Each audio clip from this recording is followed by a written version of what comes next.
На протяжении долгих новогодних каникул мы буквально истязаем свой организм обилием пищи и горячительных напитков, не соблюдаем режим. Поэтому важно знать, как сохранить здоровье в праздники и не оказаться на больничной койке. А перед началом основного видео о главном. Провожая год уходящий, мы всегда подводим итоги. Вспоминаем главные события, оцениваем сделанное, строим планы на будущее. В этот раз как никогда хочется поскорее проводить уходящий год. Настолько он выдался непростым и изнурительным для каждого из нас. Но не будем о грустном. Поздравляю всех зрителей канала «Доктор по соседству» с наступающими праздниками. Желаю вам тепло встретить новый 2021 год в кругу родных и близких. Подарить друг другу минуты волшебства и отвлечься от всех забот. Пусть забудутся все невзгоды и тревоги. Пусть все ненужное останется в прошлом. А самое главное – будьте здоровы. Здоровье – это самое ценное, что есть у каждого из нас. Мира, здоровья вам и вашим близким. Тепла и уюта в вашей семье. Здравствуйте, мои хорошие.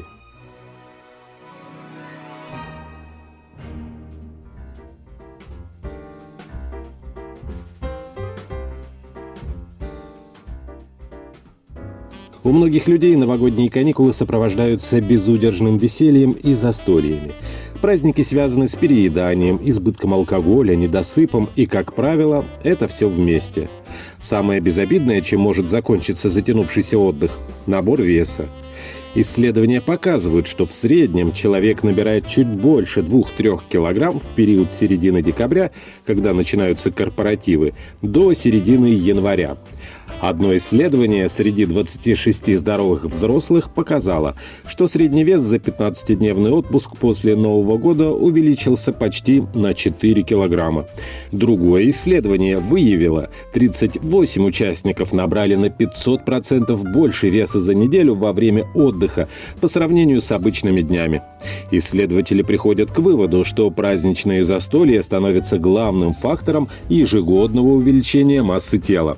Еще одно исследование, проведенное среди 195 взрослых, обнаружило, что прибавка в весе за двухнедельный период каникул составляет около половины их общего годового набора веса.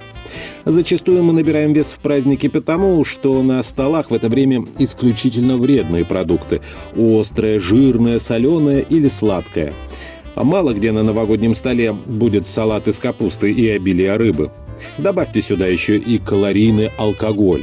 Кроме этого, в декабре мы лихорадочно бегаем по магазинам, занимаемся праздничными хлопотами, и времени на спорт почти не остается.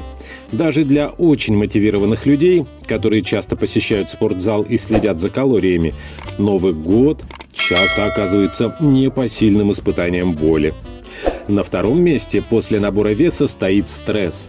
Мы аврально сдаем годовые отчеты, безуспешно пытаемся найти нужные подарки, встречаем нелюбимых родственников, не высыпаемся. И вот они, тревога и волнение в полной красе. А если добавим сюда еще ограничения, связанные с коронавирусом, сорвавшиеся планы, опасения за свое здоровье, получим стресс. Известно, что стресс является фактором риска высокого кровяного давления, сердечно-сосудистых заболеваний и рака. А вот его связь с увеличением веса менее очевидна, но она есть. Исследования показывают, что в условиях стресса одни люди набирают вес, а другие худеют. Однако в целом показано, что стресс, как реальный, так и предполагаемый, например, переживание о том, что ваш праздничный стол окажется не идеальным, с большой вероятностью приведет к набору веса. Праздничный стресс также может повлиять на иммунную систему. Один метаанализ более 300 исследований, охватывающих 30 лет, выявил, что хронический стресс может привести к болезням, в том числе и простудным. Хорошая новость заключается в том, что употребление в пищу продуктов, богатых питательными веществами, выбор времени для тренировок и качественный сон, привычки, которые полезны в течение всего года, в праздники помогут помочь вам поддерживать здоровый вес, управлять уровнем стресса и поддерживать работу иммунной системы. Если вы разрываетесь между работой, покупкой подарков, праздничным ужином и многочисленными бытовыми делами, вы заработаете стресс. Поэтому остановитесь и распределите обязанности.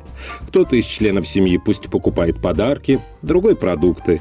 Один готовит, второй накрывает стол и упаковывает презенты.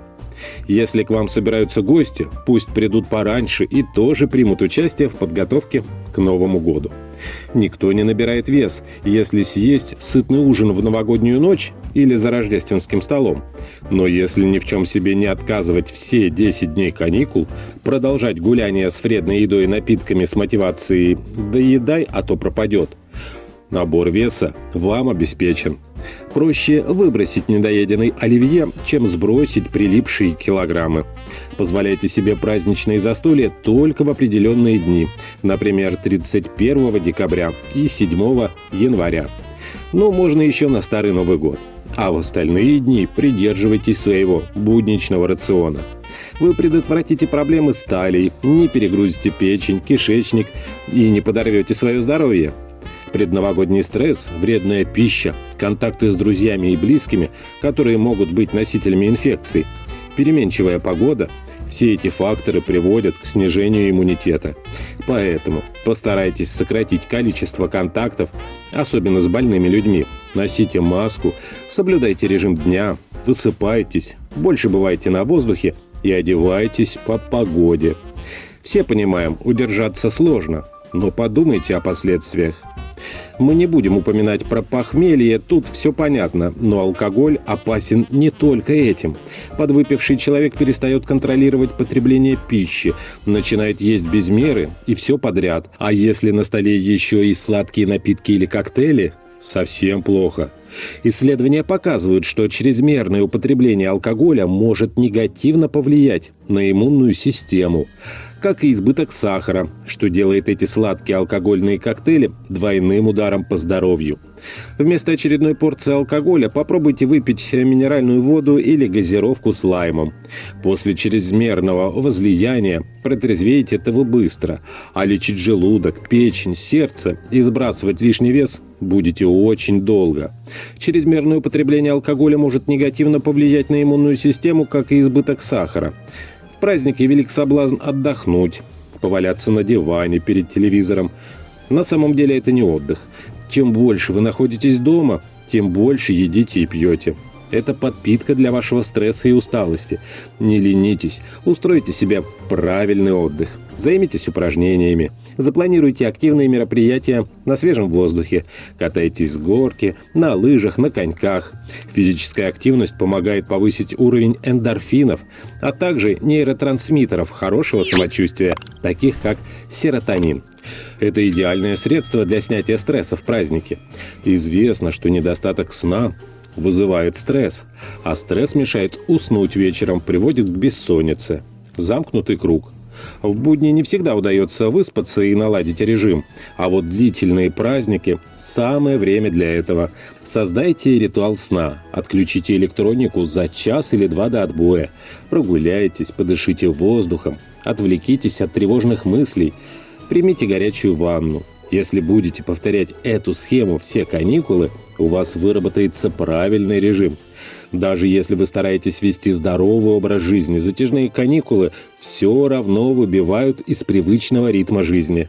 Чтобы организм лучше адаптировался к новым условиям, принимайте качественные поливитамины для мужчин, женщин и детей и рыбий жир. Но помните, что добавки предназначены именно для дополнения здоровой диеты и поддержания организма в новых условиях. Другими словами, это не дает вам разрешения каждый день переедать. А на этом на сегодня все. Не болейте, берегите себя и близких, ставьте пальчики вверх, подписывайтесь на канал «Доктор по соседству» и, конечно, не забывайте заходить в наши паблики в социальных сетях ВКонтакте и Одноклассники, где каждый день выходит масса полезной и интересной информации из мира здоровья и медицины. Здоровья вам!